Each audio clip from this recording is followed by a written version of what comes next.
El siguiente segmento tiene contenido o opinión. La entrevista en A Primera Hora. Analizamos los hechos del momento junto a sus protagonistas. 8 de la mañana con 4 minutos, estamos ya en la recta final de A Primera Hora y es momento de hablar sobre la situación y qué es lo que pasa con el tema de Furukawa, considerado esclavitud moderna, el caso de esclavitud moderna en el Ecuador. Vamos a hablar sobre el tema con el asambleísta Johnny Tapia. Él es asambleísta por Pachacuti y también es parte de la Comisión de Derechos Colectivos y Comunitarios que estuvo recorriendo una de las haciendas precisamente de Furukawa para constatar cómo avanzaba el cumplimiento de una acción de protección a favor de los trabajadores de la empresa. Son las 8:05. Bienvenido. ¿Cómo está? Buenos días, asambleísta. Buenos días. Muchas gracias por el espacio. A las órdenes. Saludos a todos los ecuatorianos y ecuatorianas. Muchas gracias a usted por esta entrevista. Bueno, empezamos preguntándole, ustedes recorrieron precisamente la empresa, lo hicieron hace varios días ya. ¿Qué vieron? ¿Usted con qué se encontró? Quisiera iniciar esta entrevista conociendo de su relato. ¿Cómo fue que vieron toda esta situación en estos recorridos? Bueno, una vez que se ha tenido toda la información dentro de la comisión, había un plan de trabajo, ¿sí?, en la que se ha seguido a cabalidad, y una de ellas era la visita en campamentos para evidenciar cómo, en este caso, viven los trabajadores y vivían los trabajadores por más de 56 años dentro de esta empresa de Furukawa S.A. Pues en esta visita fuimos todos los de la comisión, e incluso también nos acompañaron autoridades, Defensoría del Pueblo, también diferentes ministerios, para ir a evidenciar y a constatar. Y lo que vimos, pues sí, es algo bastante preocupante. Estamos ya en esta nueva era y ver todavía personas que están en campamentos sin servicios básicos, sin agua, a una distancia bastante grande, sin transporte, con las vías también completamente destruidas. Es una preocupación y al mismo tiempo es una exigencia que como asambleístas, como legisladores, pues, y más aún como Comisión de Derechos Humanos, nos compete velar, y es nuestra obligación que esto ya no vuelva a suceder y que todo lo que ha pasado hay que remediar, y dentro de esta acción de protección, pues lo que exigimos es que se cumpla a cabalidad todo lo que en este caso han incumplido todos estos años.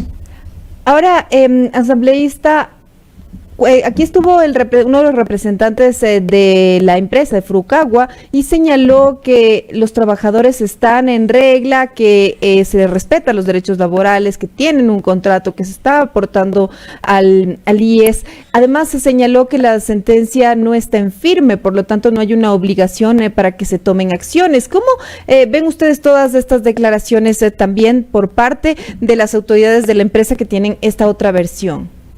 Bueno, un poquito ahí aclarando, nosotros visitamos el campamento 42 y también visitamos un campamento que actualmente la empresa está trabajando. Pues sí evidenciamos de que ahora los trabajadores manifestaban de que sí se cumple, pero desde el 2019 y los 56 años en los cuales han ido transcurriendo generaciones tras generaciones, no se ha cumplido, y eso la empresa está consciente, pues esa vez manifestaba y que reconoce quizá esta falta de compromiso. Y aquí, no sé, las autoridades de turno, hay más de 15 años que estuvo la década esta de la revolución, que también nos preocupa por qué no se enfatizó y por qué no se corrigió a tiempo. Aquí, lógicamente, hay responsables que tendrán que dar la cara, pero como comisión nosotros estamos ahora contándole que para continuar con el proceso y dar mayor agilidad, se propuso una subcomisión, la misma que está activa. Actualmente estamos contrarrestando toda la información de los ministerios que han comparecido, dentro de ellos el Ministerio de Educación, de salud, de trabajo y muchos ministerios que les compete, sí, el bienestar de las personas, en este caso de todos los trabajadores de Furukagua, y estamos contrarrestando esta información para, con este informe que lo estamos analizando en estos días, ya proceder a hacer algunas mesas de trabajo y exigir el cumplimiento de todas estas obligaciones de por años a los trabajadores de Furukagua. Ahora, quisiera también preguntarle, en 2005 la empresa Furukagua recibe precisamente una condecoración al mérito laboral. ¿Ustedes han podido recabar un poco de información por qué se les da, cómo el Estado ecuatoriano pues entrega una condecoración a una empresa? ¿En qué se basó este reconocimiento que fue precisamente en el año de 2005 durante la administración de Alfredo Palacio? Él estaba al frente del gobierno. También en 2020 responsabilizó el exministro de Trabajo, Ich, a los gobiernos anteriores. En particular lo estaba señalando el exministro de Trabajo, quien en ese entonces era ministro de Trabajo, Galo Chiriboga, por emitir este reconocimiento. ¿Ustedes han podido recabar un poco de información a qué respondió haberle dado este mérito laboral a una empresa como Furukagua? Bueno, en este caso estamos invitándole a comparecer al gerente, ¿sí? Para que nos explique. Tenemos algunas preguntas, igual que usted las tiene, en este caso, y esta investigación que nos comparte, porque ellos deberían responder, ¿sí? En fin, hemos escuchado de los ministerios, de los trabajadores, pero todavía no hemos escuchado y creemos conveniente que la empresa también manifieste toda esta comparecencia y nos cuente cómo es que ha ido trabajando, y si ha habido estos reconocimientos, habría que hacer un seguimiento. Más bien yo le agradezco por compartir esa información. Sin duda lo vamos a ir analizando. ¿Por qué? ¿Y en base a qué? Porque no hemos podido evidenciar en ningún sentido el reconocer a una empresa que ha estado con este tipo de esclavitud moderna. Se evidenció, pues ahí está, hasta el momento al menos no se ha podido borrar las evidencias de cómo trabajaban los niños, de igual manera sin acceso a la educación, a la salud, y en fin, y respetando todo lo que se llaman derechos en lo que respecta a los adultos mayores. Entonces, no sé, me sorprende más bien este reconocimiento, y lo vamos a preguntar, porque esta semana comparecerá el gerente de Furukagua y él tendrá que darnos, y bueno, habría que fiscalizar también en este caso en base a qué se dieron los reconocimientos. Ahora, no le veo por ningún lado un reconocimiento factible frente a una empresa que ha estado respetando los derechos de las personas. Así es, se fue en 2005, como le comentaba, durante el gobierno de Alfredo Palacio, que se le entrega este reconocimiento al mérito laboral precisamente a Furukagua. Asambleístas, sobre las mesas de trabajo que ustedes van a plantear, a organizar, ¿quiénes estarían conformando? ¿Cómo sería también el trabajo dentro de ellas? Bueno, como subcomisión estamos 3 personas, y conjuntamente con la Defensoría del Pueblo, que es el ente que más acercamiento lo ha tenido y lo tiene, y está presto para ir trabajándole en estas mesas, e incluso estamos también solicitando alguna información adicional a los ministerios que nos falta, ¿no? Y hay que ir contrarrestando, porque no son 125 trabajadores, son muchos más, que la misma empresa nos gustaría que se sincere y nos digan: estos son el listado de trabajadores que tenemos durante estos más de 56 años, y una vez que contrarrestamos en estas mesas de trabajo, iremos canalizando, ¿sí?, para que en cada ministerio, de acuerdo a la acción de protección, se vaya cumpliendo con estas obligaciones hacia los trabajadores de Furukagua. Esto tenemos un plazo de 90 días para poder, más bien un tiempo de 90 días para obtener resultados, que ese es nuestro objetivo, que haya resultados y que nuestra gente ya no siga vulnerada y ya tenga esa tranquilidad del caso. Y también habría que reconocer a los ministerios, cada uno de ellos, de acuerdo a lo que se planteó en la comisión, habían expresado las disculpas públicas porque no han estado haciendo el trabajo en territorio, y eso era lo más coherente frente a nuestra gente que verdaderamente ha estado sufriendo estos problemas por tantos años. Este es lo que respecta. Las mesas de trabajo se harán conjuntamente con todos los involucrados y lo que vamos a exigir como asambleístas, en este caso de la Comisión de Derechos, es que se cumplan todos estos procedimientos que al final están actualmente. Quisiera también preguntarle, el juez constitucionalista Carlos Vera, el que aceptó la acción de protección en enero, ordenó varias cosas, ¿no? El Ministerio de Trabajo debe vigilar permanentemente la situación laboral en Furrucagua, el de Salud Pública, garantizar la atención física y psicológica de todos los accionantes, es decir, de quienes son parte de este proceso. ¿Se ha estado realizando esto? ¿Usted qué conoce, asambleísta, al respecto? Bueno, de acuerdo a las comparecencias que hacían, pues al menos una parte sí lo han estado cumpliendo, hay que reconocer, sí, en algunos ministerios también han estado haciendo seguimiento. Hablo del Ministerio de Salud, por ejemplo, del Ministerio de Trabajo. Estos últimos años, desde el 2019, ha estado haciendo seguimiento, y algunos ministerios sí nos han quedado debiendo, y eso hay que reconocer, y ellos también reconocen el error. Es más, se justifican de que recién están en funciones y que en algunos casos están recopilando la información para poder hacer el seguimiento. Pero hemos visto el compromiso, y eso es lo que interesa, el compromiso de hacer bien las cosas en el bienestar de los trabajadores. ¿Qué pasa con las disculpas públicas, las que debe dar la empresa, las que deben dar algunos de los organismos del Estado? En este caso, al inicio, dentro de la programación, se había exigido, porque es una obligación de los ministerios, de todas las entidades públicas, servir al pueblo, no servirse del pueblo, y peor aún dejarle abandonado por más de 56 años. Entonces, en vista de estas falencias, muchos han pronunciado las disculpas públicas en medios de comunicación, en redes sociales, y ha sido al menos algo para paliar toda esta forma irracional, podríamos decirle, de atentar contra los derechos de los trabajadores. Ahora quisiera también conocer qué es lo que pasa en los términos legales, porque la empresa dijo que la sentencia no está en firme y que iban a presentar algunas acciones también. ¿Qué es lo que ustedes conocen al respecto, precisamente en el tema legal? Pues, y considerando también que la empresa se ha defendido y ha estado recorriendo algunos medios de comunicación también defendiendo pues el tema de que sí están cumpliendo con los trabajadores, que no es así, también una especie como de lavado de imagen de esta empresa. Bueno, en nuestro término de legislar y fiscalizar, pues es hacer que se cumplan, ¿sí? Si hay una acción de protección dictada, pues tiene que cumplirse. Yo creo que los jueces, por su conocimiento, pues toman estas decisiones, y nosotros nada más haríamos un seguimiento a detalle, firmes, frente a todo lo que se venga en la acción de protección y todo lo que respecte a la parte legal como tal.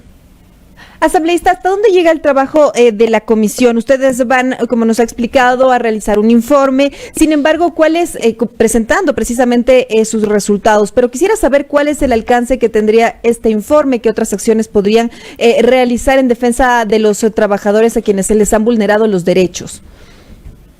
Es la exigencia que se cumpla todo este proceso legal, ¿ya? Y que se respete las decisiones, y a los trabajadores se les dé todo lo que les corresponde durante todos estos años. Eso es nuestra obligación, y en el caso de no, pues tendríamos que buscar los mecanismos para hacer cumplir, porque como Comisión de Derechos Humanos esto no puede quedar en el aire. Hay mecanismos en las que, pues si no es de una forma, hay otras acciones que como comisión lo estamos planteando dentro de este plan de trabajo, pero estamos convencidos más bien de que sí se va a cumplir. Estamos convencidos de que los ministerios van a hacer bien su trabajo, estamos convencidos de que la empresa va a reconocer sus errores, y se va a llegar a una solución, en este caso amigable con los trabajadores, en corto plazo. ¿Cuál sería esta solución amigable? Y dentro de esta pregunta también quisiera saber qué es lo que se les debe dar. Usted dijo que se les dé lo que se les tiene que entregar a los trabajadores, a los afectados. ¿Qué es esto y cómo velarán por este cumplimiento también? Bueno, cada ministerio tiene sus obligaciones, e incluso dentro del Ministerio de Salud, dentro del Ministerio del Trabajo, lo que es también aquí las indemnizaciones que se merecen por todos los años de servicio. De igual manera, con cada uno de los ministerios hay compromisos del tema de vivienda, ¿sí? Y de reubicación, en muchos casos, hacia espacios dignos para estas personas que han estado, y bueno, siguen dentro de los campamentos. En esta visita que lo hicimos, pudimos constatar que hay muchas familias que todavía viven en condiciones bastante extremas, y eso hay un compromiso, ¿sí?, de parte de cada uno de los ministerios para velar por el bienestar de ellos. Y con respecto a la empresa, pues tendrá que cumplir con sus obligaciones, que no lo ha cumplido durante estos años, bajo los parámetros que los jueces, en este caso la acción de protección, es la que se plantea.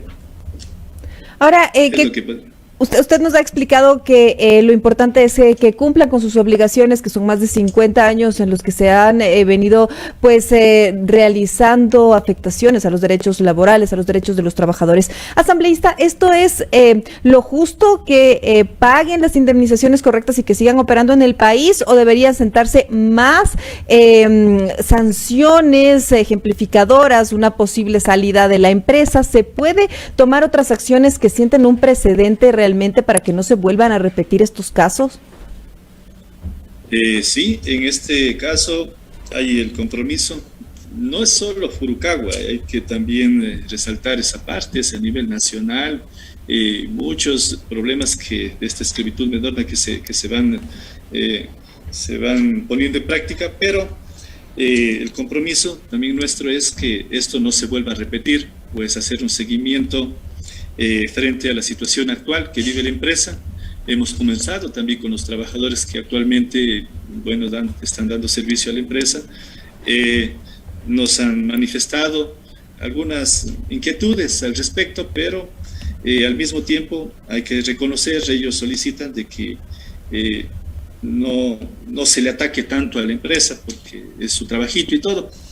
Eso nos han dicho, hemos conversado, pero sin duda aquí no estamos en contra del trabajo, no estamos en contra de las empresas, no estamos en contra del bienestar, sino estamos en contra del irrespeto a los trabajadores, de no cumplir con obligaciones, el respeto de los derechos de las personas, de los niños, de los adultos. En eso es lo que estamos trabajando. Más bien, ahí hay que tranquilizar, porque no vamos a ir en contra de empresas, porque generalmente es lo que nos da trabajo a nuestra gente y es importante, pero no podemos permitir que se irrespeten los derechos de las personas. Asambleísta, finalmente, ya para cerrar esta entrevista, usted señaló que habían pensado en algunas otras acciones dentro del plan de trabajo de la comisión. ¿De qué acciones estamos hablando en caso de que no se llegue a concretar lo que nos había explicado, de que exista alguna especie de resistencia por parte de las empresas? Ustedes habían pensado, y nos dijo en la entrevista, en algunas acciones adicionales. ¿Cuáles serían? Bueno, dentro de las primeras, que se cumplan los acuerdos, los compromisos adquiridos por la empresa, en este caso, o por el juez, por el que dictó la sentencia de esta acción de protección. Y hablando de los ministerios, sí, de los ministerios, pues cada uno tendrá, y vamos ojalá a poner plazos, sí, para que ellos vayan cumpliendo, y haremos un seguimiento. Y respecto a la empresa, pues yo creo que hay instancias que les corresponde. Reitero, nuestra finalidad es fiscalizar y legislar. En este caso habrá instancias que les corresponde hacer que la empresa también se responsabilice de estos actos que ha pasado durante estos años. Muchas gracias, asambleísta, por su tiempo y por esta entrevista. Gracias a usted por el espacio. Muchas gracias. Son las 8 de la mañana con 24 minutos. Estábamos dialogando con Johnny Tapia, él es asambleísta por Pachacutic, hablando sobre el seguimiento al caso Furukawa. Nos ha explicado que van a recibir ya en comisión a los representantes de la empresa, que les quedan también otros temas por fiscalizar, por conocer, que recabarán información, presentarán también un informe al respecto y el objetivo es precisamente que la empresa cumpla y que indemnice a los trabajadores y que no se vuelvan a llevar a cabo pues ningún tipo de esclavitud moderna a los trabajadores, que se respeten los derechos laborales ante todo. 8:24 en la primera hora.